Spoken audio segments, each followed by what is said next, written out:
warahmatullahi wabarakatuh. Selamat pagi anak-anak. Gimana kabarnya hari ini? Semoga selalu dilindungi oleh Allah Subhanahu wa taala. Sebelum kita mulai pelajaran hari ini, marilah kita berdoa terlebih dahulu. Berdoa dimulai. Raditu billahi robba wa bil islami dina wa bi Muhammadin nabiyya wa rasulah. Rabbi zidni ilma warzuqni fahma. Amin. Nah anak-anak, hari ini jangan lupa absen yang hadir. Silahkan absen di kolom komentar. Terus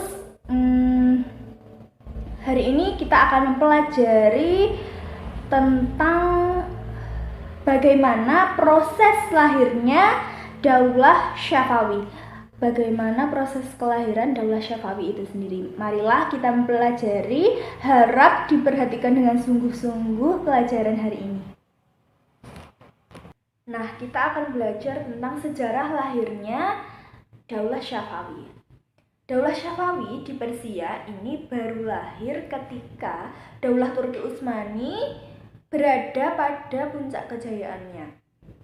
Nah, kemudian istilah Syafawi ini terus berkembang hingga muncullah tarekat Syafawiyah menjadi sebuah gerakan politik dan menjadi daulah yang disebut Daulah Syafawi. Dalam perkembangannya, Daulah Syafawi ini sering berselisih dan bersinggungan dengan Daulah Turki Utsmani. Daulah Syafawi sendiri dasarnya berdiri dari negara Iran. Nah, negara Iran ini merupakan salah satu negara yang memiliki percepatan teknologi di dunia. Berbeda dengan Daulah Utsmani, Daulah Syafawi menganut mazhab tertentu dalam keagamaannya. Daulah Syafawi itu tumbuh atau lahir dari gerakan yang namanya Tarekat Syafawiyah.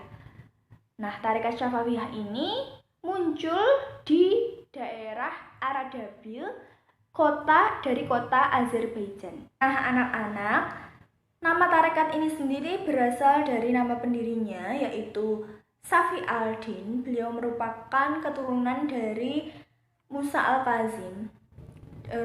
Awalnya gerakan ini tuh bertujuan untuk meluruskan orang-orang yang ingkar dan memerangi orang-orang yang sudah keluar dari rambu-rambu syariah. Nah, akhirnya gerakan ini semakin penting setelah ia berubah menjadi pengajian tasawuf murni yang bersifat lokal menjadi gerakan keagamaan yang besar pengaruhnya di Persia, Syria, dan Anatolia. Dalam perkembangan berikutnya, penganut tarekat Syafawiyah sangat fanatik terhadap ajaran-ajarannya. Hal tersebut ditandai dengan adanya itikat yang kuat dari kalangan mereka untuk mendirikan sebuah kekuasaan tersendiri. Dengan dukungan yang kuat dari pengikutnya, lama-kelamaan gerakan tarekat Syafawiyah ini membentuk suatu kekuatan yang mandiri, fanatik, penuh percaya diri. Di bawah kepemimpinan Junaid, terbentuklah prajurit yang kuat dan siap untuk memasuki dunia perpolitikan. Nah, Daulah Syafawi ini melebarkan sayapnya dengan menumbuhkan kegiatan politik di dalam kegiatan-kegiatan keagamaan. Efek dari gerakan tersebut ini menimbulkan konflik dengan suku yang ada di Turki, yaitu penguasa Karakoyunlu. Nah, dan kelompok Junaid ini dikalahkan dan kemudian Junaid ini diasingkan. Nasib baik masih menaungi Junaid. Tempat pengasingan Junaid mendapatkan perlindungan dari Diyarbakir. Ia juga suku bangsa Turki yang tinggal di istana Uzun Hasan, penguasa sebagian besar Persia. Nah, jalan berliku ini telah dilalui oleh Junaid sendiri. Dari tahun 1459, Junaid ini mencoba merebut Ardabil namun gagal. Pada tahun 1460 Masehi, si Junaid ini, anak-anak, dia tuh mencoba untuk merebut Ardabil lagi. Bukan Ardabil, namun Sirasia.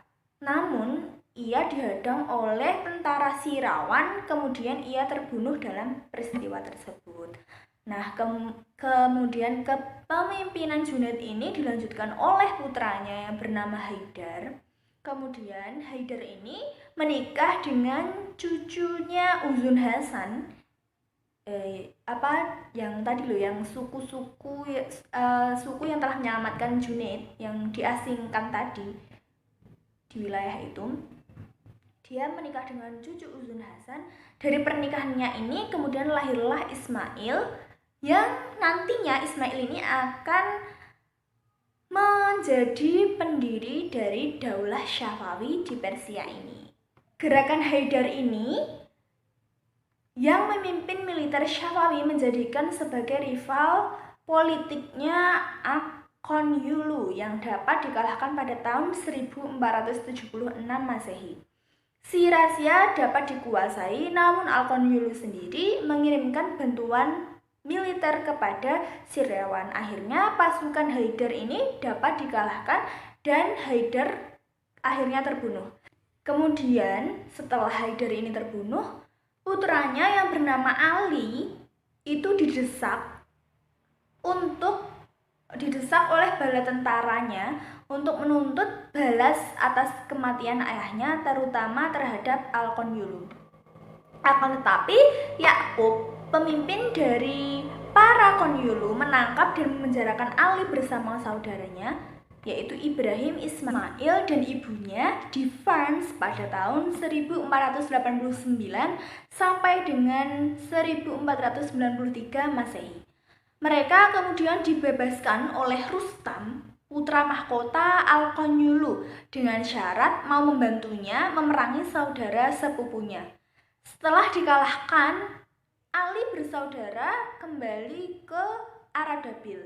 Namun tidak lama kemudian Rustam ini berbalik memusuhi dan menyerang Ali bersaudara, dan kemudian Ali terbunuh pada tahun 1494 Masehi. Periode berikutnya, kepemimpinan gerakan Syafawi ini anak-anak diserahkan pada Ismail, yang pada saat itu Ismail itu masih umur 7 tahun. Umur 7 tahun, namun dia sudah memegang kepemimpinan gerakan Syafawiyah ini.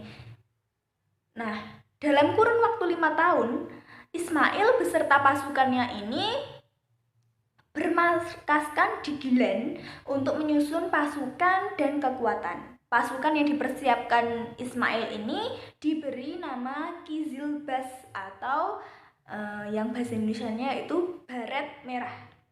Pada tahun 1501 Masehi, pasukan Baret Merah ini di bawah pemimpinan Ismail itu menyerang dan mengalahkan Al-Konyulu, atau Al-Konyulu itu dalam bahasa Indonesia yaitu domba putih di Sarur dekat Nahsivan.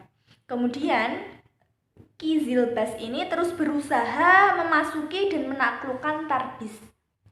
Nah, kemudian Kizilbas ini pasukan Baret Merah yang dipimpin oleh Ismail ini terus menyerang dan memasuki Tabriz.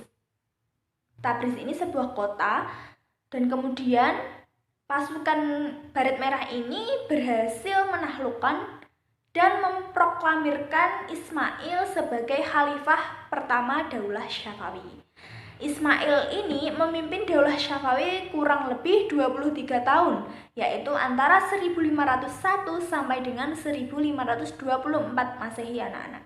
Pada 10 tahun pertama, Ismail ini berhasil memperluas wilayah kekuasaannya, membersihkan sisa-sisa kekuatan para Konyulu di Hamdan, yaitu pada tahun 1503 Masehi, kemudian menguasai provinsi Kospia di Mazandaran, Gurgan, dan Zat pada tahun 1504 Masehi, Diyarbakir, Baghdad, daerah barat daya Persia, Sirwan, dan Khurasan.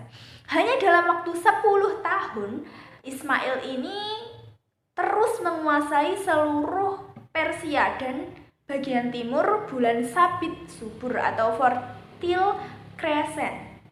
Nah, ambisi politik Ismail ini sendiri mendorongnya untuk terus mengembangkan wilayah kekuasaan ke daerah-daerah lainnya, seperti Turki Utsmani.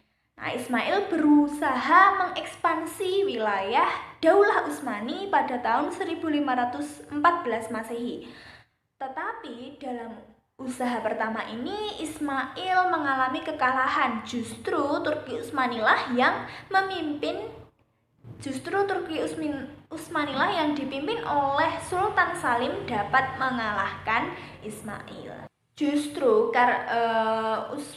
Ismail ini kalah, kemudian Tabriz ini dikuasai oleh Turki Utsmani. Kemudian Daulah Syafawi ini terselamatkan karena pulangnya Sultan Utsmani ke Turki karena terjadi konflik dalam negara antara kalangan militer secara terus-menerus antara Daulah Syafawi dan Daulah Utsmani. Sebab terjadi konflik yang berkepanjangan ini, hal tersebut menjadikan Daulah Syafawi tidak semakin kuat. Setidaknya telah terjadi 3 peperangan pada masa Tasab, yaitu pada tahun 1524 sampai dengan 1576 Masehi. Pada kepemimpinan Ismail II, yaitu pada tahun 1576 sampai dengan 1577 Masehi, dan Muhammad Huda Banda, yaitu pada tahun 1577 Masehi sampai dengan 1578 Masehi. Tidak hanya konflik yang terjadi dengan Daulah Utsmani, di dalam negeri juga terjadi pertentangan antara kelompok yang memicu perang saudara.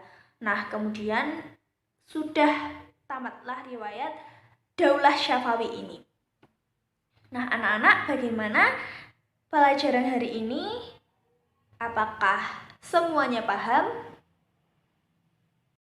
Anak-anak, kesimpulan dari evaluasi proses lahirnya Daulah Syafawi ini yaitu Daulah Syafawi ini berasal dari gerakan Tarekat Syafawiyah yang kemudian menjadi besar dan menjadi Daulah Syafawi ini sendiri.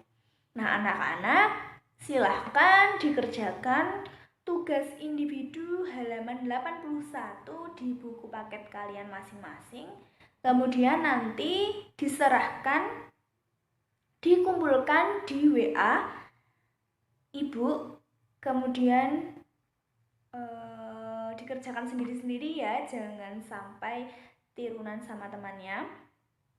Kemudian hari ini saya akhiri pembelajaran pada hari ini.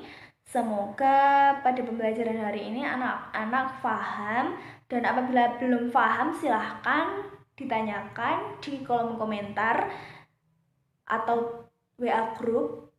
Sekian, terima kasih atas partisipasinya. Banyak salah kata dari Ibu minta maaf yang sebesar-besarnya. Akhirul qouli hada, wassalamualaikum warahmatullahi wabarakatuh.